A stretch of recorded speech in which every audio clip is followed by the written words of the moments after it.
Ik ben hier op het Arcus College en ik heb een klas die bezig is met vlaaien maken. We gaan nu kersenvlaaien maken en ik laat even in het kort zien wie het in elkaar zit. Ik heb hier de machinemarkt.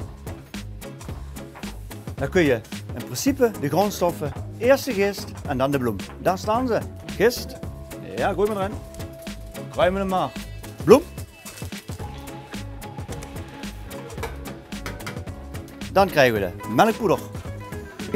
Maar dit is het zout, hè. Dat mogen we absoluut niet vergeten, want vlaardeeg zonder zout geeft toch niet de smaak die wij graag zouden willen.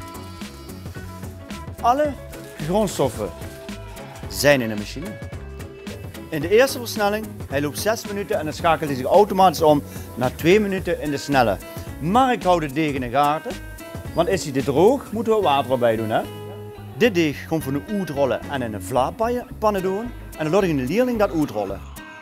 Ja, nu wil ze oet gerold in de eerste richting. Je kon zelfs in een kwartslag draaien.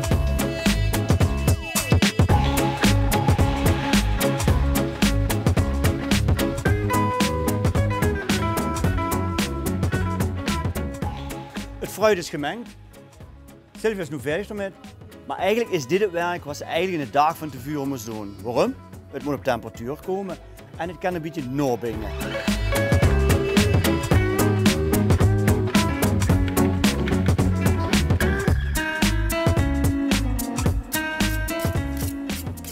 Die veervla willen we nu gaan suikeren. We doen er een beetje water op en strooien dan suiker erop. Goed, deze veervla die gaan we verbakken.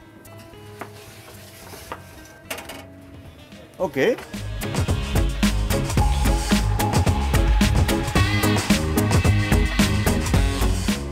Kom voor skikken. Zo. In principe even zo de oven droog te houden en op een rooster zetten. In vla is het schoonste met je presenteert op kamertemperatuur en nooit doen in de ijskast. Want de koffie is warm en de vla moet niet ijskoud zijn. Netjes.